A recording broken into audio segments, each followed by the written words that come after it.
podcast, el programa de opinión y debate del Consejo de Bogotá, y ahora entramos a hablar del humedal de la Conejera. Concejal, vía libre para construir ese proyecto. ¿Cuántas discusiones tuvimos en este programa? Me imagino que no tantas como en el Consejo en algún momento. ¿Cómo ve usted lo que está pasando ahora? Bueno, pues yo lamento esa decisión, pero pues como dicen, hay que acatarla.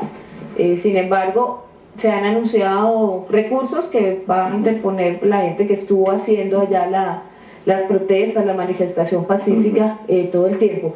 Aquí queda una lección impresionante, y es: hubo una gran discusión porque había mapas distintos y todos de instituciones estatales acerca de los límites, de los linderos del humedal. Y sí, la discusión estuvo en si realmente la construcción se metía o no en la zona que corresponde al humedal. Y pues en ese debate estuvimos meses metidos. Así es. Finalmente el ministro se acoge a la cartografía del IGAC y dice: no hay invasión de la construcción con respecto al humedal. Pero la pregunta es, esta es la garantía que tenemos nosotros de la protección de los espacios ambientales.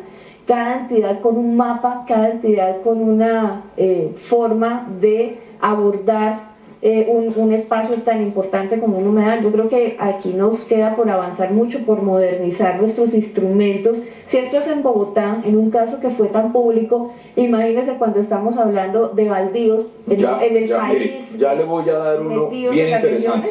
La Ciénaga Grande en Cartagena, en Santa Marta, perdón, está ocurriendo exactamente lo mismo. La están secando, y esto lo que genera es que no tienen muchas veces la lupa de los medios encima, el debate de la opinión pública y demás. En este caso es, algunos dicen textual, lo leo, es en apariencia salomónica.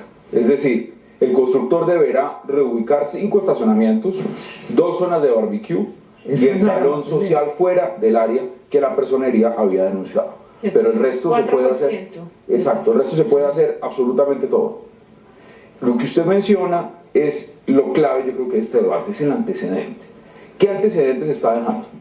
Porque el antecedente es: ¿prima el tema ambiental en Colombia o prima otra cosa? ¿Cuál es el antecedente? Sí, desafortunadamente, pues yo tuve que oír opiniones de las autoridades distritales diciendo: es que esta construcción no va a generar ningún impacto de ninguna manera, cuando pues cualquier forma de vida en una construcción muy cercana a un cuerpo como el humedal, pues va a tener un impacto, naturalmente. ¿Sí? El ingreso de vehículos, la salida de vehículos, el que viva personas allí, las aves. Va a afectar las aves, va a afectar el reflejo de los edificios sobre el agua. Eso tiene una cantidad entonces, digamos, una cosa es que nosotros aceptemos como sociedad, decir: construyamos pese a que sabemos que estamos afectando, a que nos creamos una mentira, que es decir, construyamos que esto no tiene ninguna afectación sobre esa zona ambiental, ¿sí? Porque también la sociedad puede aceptar, John Mario, decir: sí, vamos a afectar y vamos a generar un impacto negativo. Ese es el costo del desarrollo. Para concluir este tema, concejal, en Colombia se ha hablado mucho del rol del Ministerio del Medio Ambiente, y se ha cuestionado por una razón, porque ha ido en contravía no solamente del tema de lo que son las licencias, sino de una política del gobierno que ha sido el tren minero, el tren de la expansión, del desarrollo. Y muchas veces dicen: nosotros no podemos como gobierno, como un país, frenar una industria, frenar un tren del desarrollo por una cuestión ambiental. ¿Usted cree que sí hay que empezar a nivelarlo? Es decir, porque esto es un ejemplo de los muchos que hay: tema minero, construcción, protección de páramos, protección del medio ambiente, de ríos, de fuentes de agua. ¿Eso es lo que está pasando en Colombia? ¿Saben qué se resume todo eso? En nuestra capacidad de adaptarnos y de enfrentar el cambio climático, que ya no es una leyenda como nos hicieron creer, digamos, por mucho tiempo, que eso era un invento, un cuento, y que acá no pegaba, como no pegaba la ley 80 en muchas partes. Entonces, no, el cambio climático es una realidad. Y frente a esa realidad, pues una sociedad se tiene que disponer a concientizar.